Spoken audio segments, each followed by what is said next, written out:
Go on. Hi, I'm Bruce Moore, Chief Executive Housing 21. And I'm Pam Mastrantonio. I'm the Managing Director of Retirement Living. So Pam, you're leaving Housing 21. I am leaving. So you're going to be the Chief Executive of South Lakes Housing, I am absolutely very exciting. but you're leaving Housing 21 in very, very safe hands and going forward. So what have been your highlights at Housing 21 as the Managing Director for Retirement Living? Oh, there's been so many, but obviously our Helping Hands service, absolutely fantastic. I've loved that, helping so many residents, over £3.5 million a year in additional benefits, so absolutely brilliant. The performance of retirement living is absolutely brilliant. And of course, events like the resident conferences, always a massive highlight for me. So it's been a brilliant 8 years, but I am leaving it in safe hands, so that's absolutely brilliant. What about the future of Housing 21 then? So Housing 21's in good hands as well. I think we've just celebrated, obviously, last year our 60th anniversary, so 61 years this year. But I think the fundamentals are really sound. Our residents are the most important thing. They're the heart of our service. Our resident satisfaction is our key driver. So without that, we are nothing. So resident satisfaction, resident performance is got to be resident-centric. But to do that, we've invested a lot in our properties. The safety of our properties, but also the design, the makeovers, investing in kitchens and bathrooms, etc. on a cycle, which put us in a really strong position. EPCC is part of that process. But for me, it's not just about the buildings, it's also about the people. Our local housing managers and the closer operations managers and the ROMs and the heads have much better service, I think, in retirement living particularly, is really, really important. So we need to carry on being people-centric, mindful of affordability. There are pressures coming up in those, and mindful of the new technologies and demands. So investing in Wi-Fi in our schemes. There's a lot happening still, but you've set us on a very strong foundation. So hopefully, with resident feedback, we will be able to take Housing 21 forward. Retirement living will be a great place for people to live, and we're in good hands. I believe.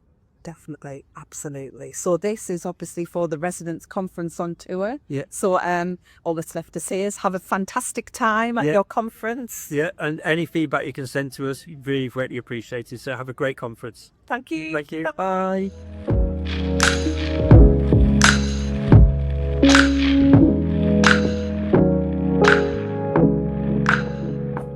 Hello, I'm Sara Dodson, Head of Retirement Living for the South East region. Back in May, I attended our resident conference held down in Ashford in Kent, but was aware that not all of our residents could make that in person. At the conference, alongside our regional management team, I provided an update on what's been going on in the region in the last 12 months. So our regional management team consists of myself, Aminda, who is our regional operations manager, and our 6 lovely operations managers, Tamara, Nikki, Karen, Bonnie, Marie and Corrine. So across 6 patches, we make up the South East team. So at the conference, we discussed our resident satisfaction results. So back in autumn last year, all of our residents were offered the opportunity to partake in our survey. And nationally, our average satisfaction overall was at 90%, which is absolutely amazing.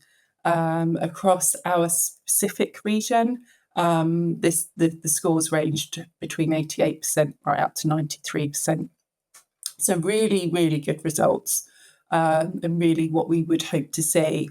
What we didn't really want to see is any of those results slipping down under 80%, but unfortunately we do have 12 schemes where this is the case. So for those 12 schemes, we're working with the local housing manager and consulting with our residents there to see why those satisfaction levels are lower than what we would hope they are, and how we can improve those going forward. So lots of actions in place, and hopefully we'll see the results of that in the coming months. We also undertook people and property visits across the schemes, whereby our local housing managers offered to visit every resident in their property, in their homes, to discuss a variety of issues that may be occurring and offering support where it's needed.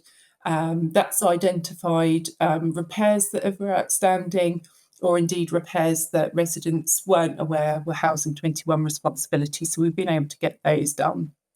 It also identifies proactively where we may be able to improve as an organisation as well. So those will be ongoing. It will be a visit offered annually. But in the meantime, you don't have to wait for that visit. Please remember you can speak to your local house manager at any point. We also undertook the Housing Quality Standards Assessment, which is an assessment that our local housing managers complete for their individual scheme. So they will assess how that scheme is managed, health and safety wise, compliance wise, resident engagement, contract management, repairs management, everything that is done to provide that service to residents was assessed. It was then verified by our operations manager, and a grade was given to each of our schemes. Where there was any improvements needed, those were identified, and again, action plans put in place. And again, that will be an annual assessment that's undertaken. We also had our Resident Satisfaction Fund made available. So within the South East region, we had 70 courts that accessed that fund, spending a whopping £320,000 on things such as patios, entertainment equipment, kitchen appliances, those types of things that just make life on our schemes a little bit nicer, encourage engagement amongst our residents.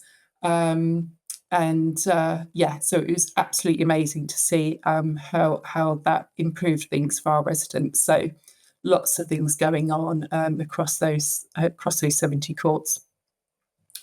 We also had several of our schemes undergo makeovers, where our interior design team set about the communal areas, our lounges, our hallways, corridors, entranceways, and make them over. So we had Leslie Chalk in Ashford, looking fabulous, as well as David Coffer in Belvedere and Fuller Court in Bishop Stortford. So all benefiting from our lovely makeovers. We also spent quite a bit of time last summer looking at our communal spaces in our gardens with the In Bloom competition, which was absolutely amazing to be part of. And it really confirmed what we knew, particularly since COVID times, that our outdoor spaces are really, really important to our residents. So we have gardeners, we have grounds maintenance teams, but what our In Bloom competition really showcased was how much time and effort our residents put into making those gardens somewhere really, really inviting and attractive for all residents to use. So we topped off the competition with several ceremonies at the end of the summer, which was sponsored by our local contractors. So amazing, lots and lots of videos and photos of those celebrations, which was great. And then that rolled into our 60th celebrations. So Housing 21 turned 60 last year. So all the schemes were offered the chance to either host a party or some sort of celebration to mark that occasion. So that really, again, brought out that community feeling, which we strive to get here at Housing 21, and it was really shows how much South East does like to party. Thank you.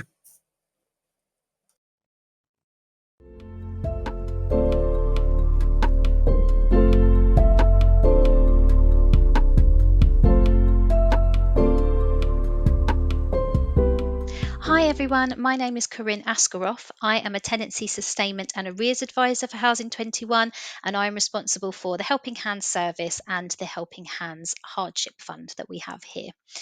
Part of my role is about maximising income and making sure everyone is aware about what is available to them. And welfare benefits has lots and lots of myths. They have lots of myths around it that sometimes put off people from applying. So some of those myths that I just want to sort of crush right now is some people think that it is possible to claim more than one health benefit at one time. So, for example, attendance allowance and personal independence payment. That is not possible. You can only ever claim one. So, if you are already claiming one, you have to make sure you get advice before trying to claim another one, because you might end up losing both payments. So, just to put that out there.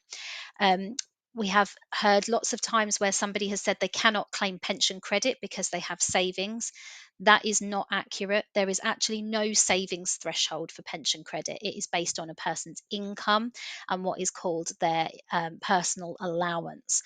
It's very in depth, so I'm not going to explain it. But what I would say is, just because you have savings, please don't put off considering applying for pension credit, because it could be a real benefit to you. So speak to your scheme manager if you'd like to know more about that. We have people say they can't claim housing benefit because they have a private pension. Again, the same as pension credit, you can. It just depends on how much income you have. So, again, please make sure that you are looking for some advice and getting a benefit check around that. People saying that they don't claim attendance allowance because they don't have a carer coming in. That is not the case. Attendance allowance is awarded to help somebody remain living independently at home for as long as possible. So you do not need to have a carer coming into your home to be able to claim attendance allowance. So if you have a long-term health condition for more than 6 months that is enduring, then please go and consider making an application for that. And there's also been some confusion around council tax and housing benefit. A lot of people think that if they get housing benefit, they will automatically be awarded council tax reduction, and that is not the case. In most local authorities, you will have to apply for them separately, but you do need to check out what your local authority rules are. Something else to very quickly touch on is social tariffs. So another way of really saving some money could be finding out what social tariffs are available to you. So if somebody is on low income or has particular health conditions, they may be entitled to some financial support through social tariffs. And the best ones are usually through the water companies. They have lots and lots of financial support out there, and it's really pertinent at the moment because water bills are on the increase massively. So please have a look at your local, who your supplier is, and find out what tariffs they have available that might be able to support you. And broadband, if you have internet in your property, then you may be entitled to a social tariff, which does not affect the quality of your internet. It just affects the price and means that you will pay a lower amount. Energy providers do not have social tariffs, but they are obligated by Ofgem to tell you if you could save money by changing to a different tariff, and that will be written on your bill. So please make sure you're reviewing your bills.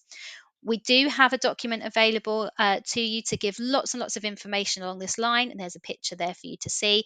If you'd like a copy of that document, please speak to your scheme manager, who will be able to provide one for you. Thank you very much.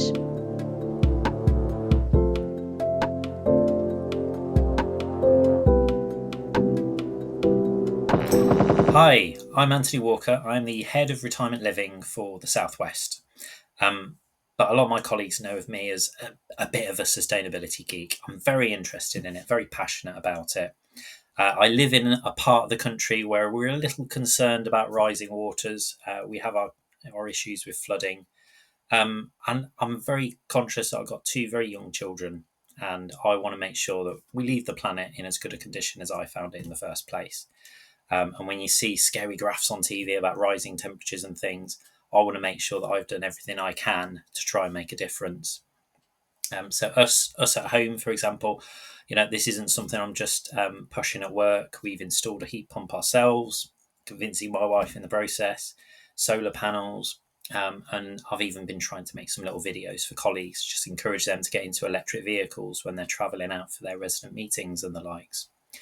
Housing 21, our motto is do no harm in this regard. So we want to make sure that Housing 21 doesn't have an adverse impact on the environment.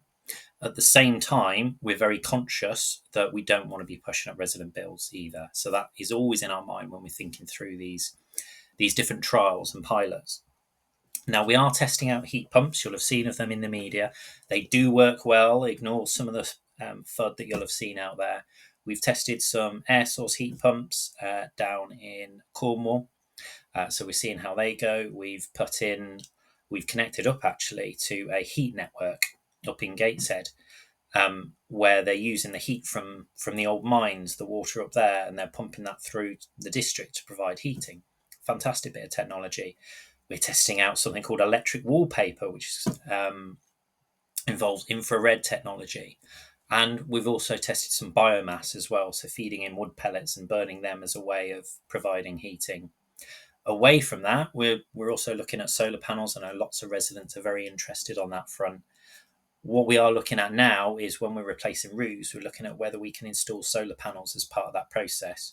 One of my schemes in the southwest has had a huge solar array installed, and because they pay us for their individual electricity as well as their communal electric, they're seeing some really big savings on their bills, or will do certainly. We've also installed some solar tiles onto one of our new build schemes, which not just really effective, but aesthetically look brilliant as well. Finally, on electric vehicles, because I know some residents are interested and would like to get one for themselves. We know this is a difficult situation because residents might not want to get a vehicle because there's no charger on site. We're not sure about installing chargers because there's no electric vehicles. Well, on some sites we are installing it now, and we are testing it and piloting it out across the country. So we're seeing how that goes, and we're trying to match those installations to demand. A final note on kind of your role and how you could perhaps help us. Reducing energy consumption, of course, is a huge thing. One of the big things we can do is where we have communal gas boiler sites, we are seeing some schemes make agreements to turn off the heating during the summer. So perhaps for a period from May until September or something like that. It's something that can be communally agreed. What we are seeing is quite significant energy savings on that. It is saving residents money. So it's a really good thing to look at. And if that's something you think your court would benefit from, do have a chat with your ops manager. Anyway, thank you for your time. Hope to see you at the conferences next year.